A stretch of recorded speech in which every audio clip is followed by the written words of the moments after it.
Assalamualaikum warahmatullahi wabarakatuh. Halo teman-teman semua, perkenalkan nama saya Dinda Setiarini. Jadi pada video kali ini saya bersama dengan teman-teman saya yaitu Anggi Primastuti Handayani dan juga Muhammad Iqbal Astatian akan mempresentasikan sebuah materi dengan judul Pendesainan Struktur Pengendalian Manajemen. Jadi pada video kali ini kami dari kelompok 10 kelas 06 SAKP 008 Prodi Akuntansi Universitas Pamulang membuat video ini untuk memenuhi tugas mata kuliah Sistem Pengendalian Manajemen. Nah, sekarang saya akan menjelaskan apa itu pendesainan struktur pengendalian manajemen. Dalam hal ini membahas kerangka umum yang dapat digunakan untuk mendesain sistem pengendalian manajemen atau manajemen kontrol sistem untuk meningkatkan sistem yang sudah digunakan.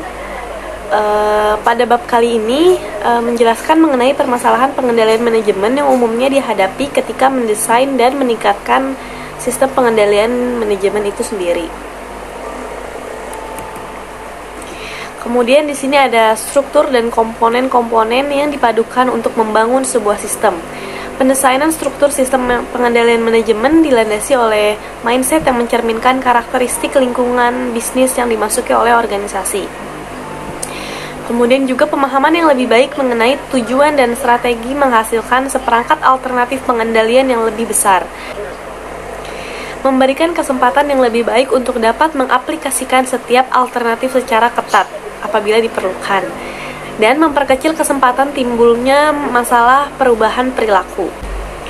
Nah, di slide selanjutnya ini ada langkah pendesainan struktur pengendalian manajemen.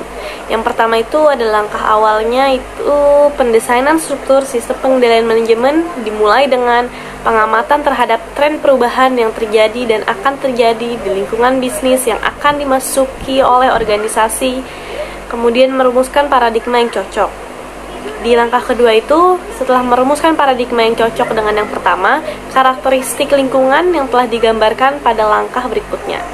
Di langkah ketiga, mendesain struktur sistem pengendalian manajemen berdasarkan mindset yang telah dirumuskan pada langkah kedua tersebut. Demikian penjelasan materi dari saya. Materi berikutnya akan dijelaskan oleh rekan saya yaitu Saudari Anggi Primastuti Handayani. Baik, saya Anggi Primastuti Handayani.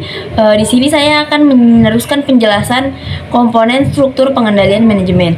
Yang pertama ialah struktur organisasi. Struktur organisasi menggambarkan pengorganisasian sumber daya manusia untuk memanfaatkan sumber daya organisasi untuk mewujudkan tujuan organisasi. Organisasi perlu didesain untuk mengembangkan dan memfokuskan potensi sumber daya manusia yang dimiliki dan dipekerjakan oleh organisasi. Pendekatan human resource leverage menggantikan financial asset leverage di dalam menjadikan organisasi membuat penciptaan kekayaan. Yang kedua, ada jaringan informasi. Jaringan informasi untuk merencanakan, mengimplementasikan dan mengendalikan kegiatan di samping diperwadah untuk menampung kegiatan tersebut terstruktur organisasi. Diperlukan juga jaringan informasi untuk komunikasi antar personil organisasi dan antara perusahaan dengan customer, pemasok, dan mitra bisnis. Dalam zaman teknologi, informasi jaringan yang dibangun oleh perusahaan tidak hanya sekedar digunakan untuk menjalankan bisnis perusahaan, namun jauh lebih dari itu, jaringan organisasi digunakan untuk menciptakan bisnis baru untuk menjalin kerjasama dengan pemasok, mitra bisnis, dan customer. Selanjutnya ada poin ketiga, yaitu sistem penghargaan. Sistem penghargaan merupakan alat untuk memotivasi personil dalam mencapai tujuan organisasi dengan perilaku yang diharapkan oleh organisasi. Sistem penghargaan diperlukan manajemen untuk memotivasi personil untuk mencapai tujuan organisasi dengan perilaku yang diharapkan oleh organisasi. Selanjutnya yaitu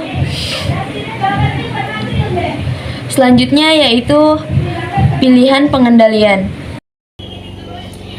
Baik, selanjutnya ada pilihan pengendalian, jenis pengendalian manajemen yang berbeda tidak sama efektifnya dalam menyelesaikan permasalahan pengendalian manajemen. Di bawah ada tabel 6.1 yang menyajikan ringkasan permasalahan pengendalian yang diselesaikan oleh lingkungan masing-masing jenis pengendalian. Misalnya, tabel tersebut menunjukkan bahwa pembatasan sikap tidak bisa mengatasi masalah kurangnya pengarahan, sehingga jika pengarahan merupakan permasalahan yang penting dalam bagian ini, manajer seharusnya mempertimbangkan bentuk pengendalian lainnya. Selanjutnya ada pengendalian personal atau kultural sebagai sebuah pertimbangan awal. Dalam memutuskan antara berbagai alternatif pengendalian manajemen seharusnya memulainya dengan mempertimbangkan apakah pengendalian personal atau kultur akan memadai. Pengendalian personal atau kultur layak menjadi pertimbangan pertama karena secara relatif pengendalian tersebut memiliki sedikit akibat yang merugikan dan secara relatif memiliki biaya out of pocket yang rendah. Dalam beberapa kasus, misalnya perusahaan yang kecil, pengendalian personal atau kultur menetapkan sendiri pengendalian manajemen yang efektif. Selanjutnya ada keunggulan dan kelemahan tindakan. Pengendalian tindakan merupakan pilihan yang terbaik karena pengendalian tindakan berhubungan secara langsung. Pengendalian tidak akan cenderung membawa pada dokumentasi akumulasi pengetahuan mengenai apa yang paling baik. Pengendalian juga merupakan elemen kunci dalam bentuk perubahan birokrasi dalam arti yang positif. Akan tetapi, pengendalian tindakan memiliki sejumlah kelemahan yang signifikan. Adanya pembatasan kemungkinan yang sangat tegas, pengetahuan yang mendalam mengenai tindakan yang dibutuhkan hanya ada pada pekerjaan dengan kerutinan yang tinggi. Akan tetapi pengendalian tindakan memiliki sejumlah kelemahan yang signifikan. Pertama, adanya pembatasan kemungkinan yang sangat tegas. Yang kedua, ada sebesar pengendalian tindakan juga seringkali mematahkan kreativitas, inovasi dan adaptasi. Adaptasi ini mungkin sangat lengkap sehingga mereka mulai tergantung pada peraturan, berhenti memikirkan bagaimana proses tersebut dapat ditingkatkan dan tidak mau berubah. Contohnya, kreativitas pilot bukan merupakan sifat yang diperlukan. Yang ketiga, ada akuntabilitas tindakan khususnya dapat menyebabkan kecerobohan. Misalnya bisa ditemukan kesalahan pada kecelakaan pesawat terbang yang berarti pilot terburu-buru dalam melakukan prosedur take off dan landing. Yang keempat, ada pengendalian tindakan seringkali menimbulkan pengaruh negatif beberapa orang, khususnya orang-orang yang lebih mandiri dan kreatif mungkin keluar untuk mencari pekerjaan lain yang memberikan kesempatan yang lebih besar untuk meraih prestasi atau aktualisasi diri. Yang kelima, ada pengendalian tindakan putusnya yang memerlukan kajian tindakan, biayanya mahal. Kajian tersebut biasanya harus dilakukan oleh orang-orang yang sama kualifikasinya atau lebih berkualifikasi daripada orang-orang yang melakukan tindakan. Oleh karena itu, pengkaji harus berpengetahuan luas, serta waktu dan jasanya mahal. Selanjutnya ada keunggulan dan kelemahan pengendalian hasil. Berikut keunggulan pengendalian hasil. Yang pertama ada feasibility, yaitu pengendalian hasil dapat menjadi pengendalian yang efektif bahkan ketika kurangnya pengetahuan mengenai tindakan yang diinginkan. Yang kedua ada perilaku karyawan dapat dipengaruhi bahkan ketika karyawan memperoleh otonomi yang signifikan karena otonomi memberikan ruang pada cara berpikir yang baru dan inovatif. Pemberian otonomi ini akan menghasilkan komitmen dan motivasi karyawan yang lebih besar karena kebutuhan untuk berprestasi yang semakin tinggi pula. Karyawan juga mendapatkan ruang untuk berkreativitas yang semakin tinggi pula. Karyawan juga mendapatkan ruang untuk berkreativitas melalui gaya perilaku penjualan yang unik sehingga akan memberikan hasil yang lebih baik daripada umumnya. Yang ketiga, ada kelebihan dibandingkan dengan beberapa bentuk pengendalian tindakan, biayanya relatif lebih murah. Pengukuran kinerja seringkali dikumpulkan karena alasan yang tidak berhubungan secara langsung dengan pengendalian manajemen, sehingga ketika pengukuran tidak dapat digunakan pada pengendalian hasil, maka biaya pengendalian tambahan relatif kecil. Selanjutnya ada kelemahan pengendalian hasil. Yang pertama ada hasil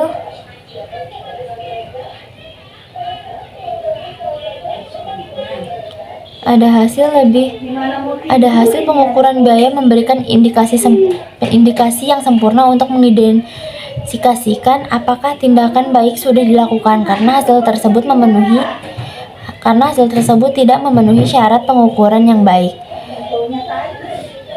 Yang kedua, ada keterampilan karyawan kadang memiliki resiko, dan pada pengendalian ini resiko dibebankan pada karyawan. Hal tersebut seringkali menjadi problematik karena karyawan merupakan penolak resiko sehingga perusahaan menawarkan sehingga karyawan dapat kehilangan kepuasan, menurunnya kualitas kerja, bahkan perusahaan mempertahankan karyawan yang berkualitas.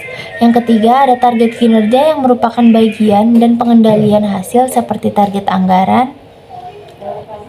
Biasanya tidak mampu memenuhi semua fungsi pengendalian. Terdapat beberapa fungsi pengendalian, yaitu motivation to achieve, yaitu target yang menantang tetapi dapat dicapai, perencanaan dan koordinasi. Yang keempat, ada beberapa karyawan kurang suka dengan otonomi dalam bekerja dikarenakan mereka tidak menikmati tanggung jawab yang diberikan atau resiko yang dibebankan kepada mereka, sehingga untuk mengatasinya karyawan diberikan pilihan untuk bekerja sesuai keterampilan dan ambisinya. Yang selanjutnya ada beradaptasi terhadap perubahan. Seiring berkembangnya perusahaan, banyak pengendalian baik tindakan, personal, atau kultural yang mungkin harus diganti atau ditambah dengan bentuk pengendalian yang menyesuaikan dengan keadaan perusahaan saat itu. Sebagai konsekuensinya, pertumbuhan perusahaan yang mengarahkan pengendalian manajemen terhadap prosedur formalisasi yang meningkat untuk tujuan akuntabilitas tindakan dan pengembangan sistem informasi yang lebih terperinci. Untuk tujuan pengendalian hasil, selain pertumbuhan, banyak faktor situasional lainnya seperti mengintensifkan persaingan, ekspansi global, atau perubahan teknologi yang menyebabkan perusahaan mengadaptasi sistem pengendalian manajemen pada lingkungan yang berubah. Selanjutnya, terdapat fokus pada perilaku. Yang membuat analisis pengendalian manajemen menjadi sulit adalah bahwa manfaat dan efek sampingnya tergantung pada bagaimana karyawan bereaksi terhadap pengendalian yang sedang digunakan.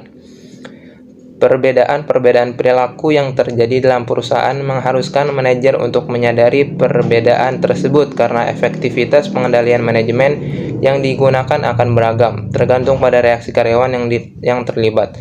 Contohnya, ada karyawan yang termotivasi oleh uang sebagai imbalan, namun ada pula beberapa karyawan yang lebih tertarik pada menstimulus pekerjaan, otonomi, dan tantangan.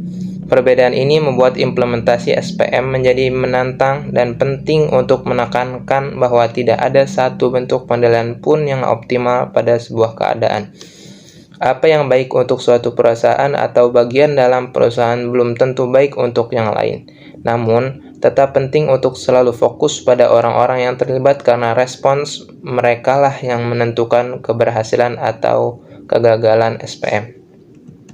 Yang terakhir, terdapat pertahanan pengendalian yang baik. Banyak perusahaan yang tidak bertahan lama karena SPM mereka gagal sehingga perusahaan berada di luar kendali. Beberapa contoh menyebabnya adalah pemahaman yang tidak sempurna mengenai penentuan dan atau pengaruh pengendalian dalam penentuan tersebut. Pemahaman yang tidak sempurna ini sering dikaitkan pada pertumbuhan yang cepat atau perubahan pada dasar mereka, sehingga faktor kunci yang perlu dikendalikan dengan ketat berubah.